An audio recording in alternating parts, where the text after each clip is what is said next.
Let's use partial fractions to integrate 5x to the fourth plus 7x squared plus x plus 2 divided by x times x squared plus 1 quantity squared dx. The first thing we need to do is make sure our denominator is of higher degree than our numerator. And in this case, our denominator is factored for us already, but if we multiplied it out, we'd see that it was a fifth degree polynomial. And that is of higher degree than our numerator, which means that we can use partial fractions. So taking a look at our denominator, we have this factor of x squared plus 1 with multiplicity 2. And that gives us case 4, which is the denominator that contains repeated quadratic factors. Quadratic because x squared plus 1 is a second degree polynomial, and repeated because this factor has multiplicity 2. We also have a distinct linear factor of x. When we rewrite this integral, we'll still have some constant a divided by a linear factor x. And when we have repeated factors, we need to create a term for every power of that factor up until the power we were given, which is 2. So we need to create a term for x squared plus 1 and x squared plus 1 squared. And remember, anytime we create a term for one of our factors, the numerator has to be 1 degree lower than the factor associated with it. So here, we need a first degree polynomial because the factor associated with it is a second degree polynomial. And the general form of a first degree polynomial is some constant which we'll call b times x plus some constant which we'll call c. Here, we need to do the same. So this will be some constant which we'll call d times x plus some constant which we'll call e. We can use this information to create an equation to solve for all of our constants, because if these two integrals are equal, then their integrands are also equal. So equating their integrands will give us 5x to the fourth plus 7x squared plus x plus 2 divided by x times x squared plus 1 quantity squared is equal to a divided by x plus bx plus c divided by x squared plus 1 plus dx plus e divided by x squared plus 1 quantity squared. And we can simplify by multiplying both sides by this denominator. So on the left, we'll just have the numerator. So that's 5x to the fourth plus 7x squared plus x plus 2. If we multiply this fraction by this denominator, our x's will cancel, giving us a times x squared plus 1 quantity squared. If we multiply this fraction by this denominator, one of our x squared plus 1's will cancel, giving us bx plus c times x squared plus 1. And if we multiply this fraction by this denominator, both of our x squared plus 1's will cancel, giving us dx plus e times x. Now we can choose values for x that allow us to cancel some of our constants so we can solve for others. Taking a look at the right side of this equation, we can see that this term and this term are both being multiplied by x, but this term is not. And that means if we let x equal 0, then we can cancel b, c, d, and e at the same time, allowing us to solve for a. So let's let x equal 0. And if that's the case, the left side just becomes 2. And the right side just becomes a times 1 squared, which is a. And we've already found one of our constants.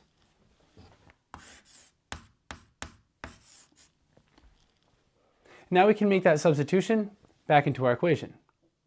But instead of rewriting our equation, let's just focus on this part here. We'll make our substitution and then subtract what we get from the left side. So bringing this down, we'll have 2 times x squared plus 1 squared. We'll multiply this out, giving us 2x to the fourth plus 4x squared plus 2. And now we can just subtract this from the left side of the equation, giving us 3x to the fourth plus 3x squared plus x. The 2 subtracts off, equals bx plus c times x squared plus 1 plus dx plus e times x. And now we can see that every term in our equation is being multiplied by at least one power of x. And that means we can divide an x out of everything. And that will give us 3x to the third plus 3x plus 1 equals bx plus c. We're dividing this x out, times x squared plus 1, plus we're dividing this x out, dx plus e. When it's not clear how to continue, sometimes it's useful to multiply everything out and then group terms. So taking a look at this part, we can multiply it out, giving us bx to the third plus bx plus cx squared plus c. And then we can group terms. So that's b times x to the third plus x plus c times x squared plus 1. That means our equation is now 3x to the third plus 3x plus 1 equals b times x to the third plus x plus c times x squared plus 1 plus dx plus e. We can see that e is by itself, which means no matter what we choose for x, e will not cancel. So ideally, we choose an x that cancels b, c, and d, allowing us to just solve for e. So let's see if this is possible, and if it's not possible, we can at least cancel as many constants as we can and just leave behind what's necessary. To cancel b, x to the third plus x needs to equal 0, which means x equals 0 or I. To cancel c, x squared plus 1 needs to equal 0, which means x equals I. And to cancel d, x equals 0. So we can see that these three terms don't share a common factor. However, these two terms share a common factor of x equals 0, and these two terms share a common factor of x equals I. So we're going to suppress our imaginations a little bit and just let x equal 0. That will cancel b and d, allowing us to solve for c and e. So we'll let x equal 0. The left side will become 1. The right side will become c plus e, giving us c equals 1 minus e.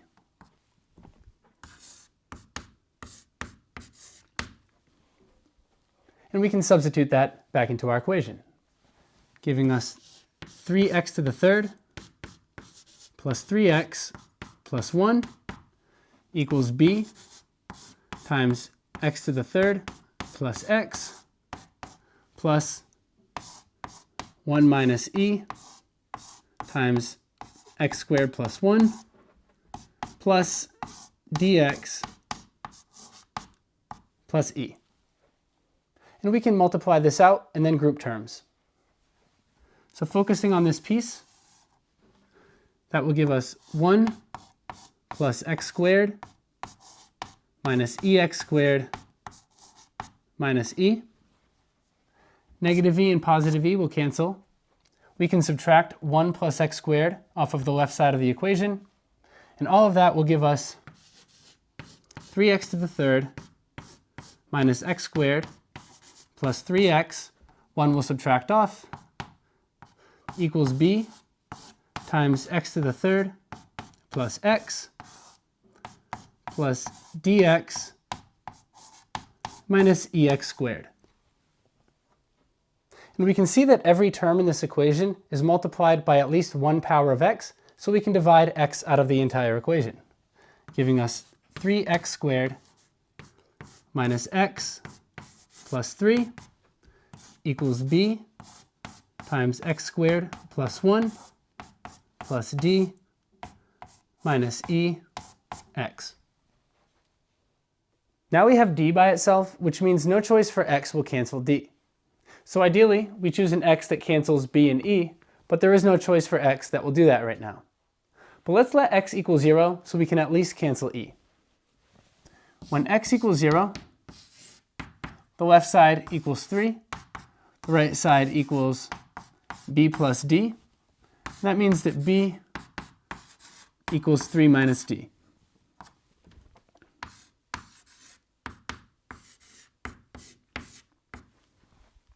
And we can substitute that back into our equation, giving us 3x squared minus x plus 3 equals 3 minus d times x squared plus 1 plus d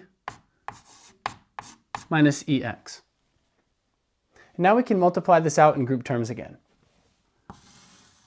So focusing on this piece, we'll have 3x squared plus 3 minus dx squared minus d. Negative d and positive d will cancel. We can subtract 3x squared plus 3 from the left side. And altogether, we'll have negative x equals negative dx squared minus ex. We can divide a negative x out of both sides of this equation, giving us 1 equals dx plus e. And then if we let x equal 0, we find that e equals 1.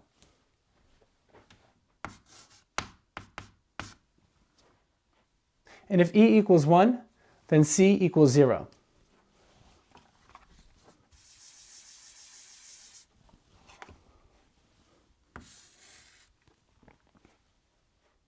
And now we can substitute b equals 3 minus d and e equals 1 back into our equation. And that will give us 3x squared minus x plus 3 equals 3 minus d times x squared plus 1 plus d minus 1. Now we just have d to solve for, so we can let x equal anything that we want as long as we don't cancel d. As it turns out, if we let x equal 0, we will cancel d. So we'll do the next best thing and let x equal 1, because it's an easy value to work with. The left side becomes 3 minus 1 plus 3. The right side becomes 3 minus d times 1 plus 1 plus d minus 1. And if we solve this for d, we get d equals 0. And if d equals 0, then b equals 3. Let's substitute these values back into our integral. That'll give us the integral of 2 divided by x plus 3x divided by x squared plus 1 divided by x squared plus 1 quantity squared dx.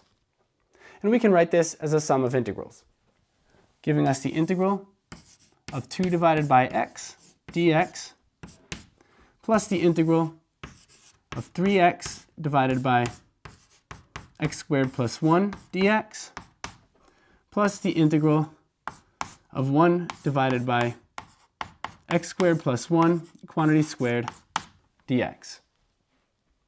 This first integral will give us 2 ln, absolute value of x.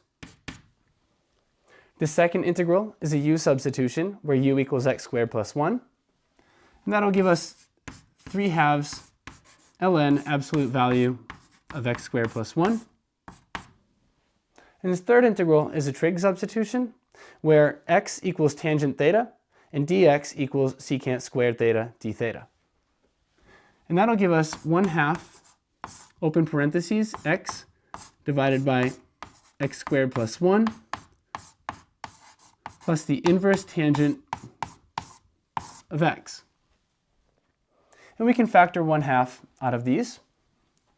So this will be 2 ln absolute value of x plus 1/2, open parentheses, 3 ln absolute value of x squared plus 1 plus x divided by x squared plus 1 plus the inverse tangent of x, close parentheses, and we can add plus c for our constant of integration.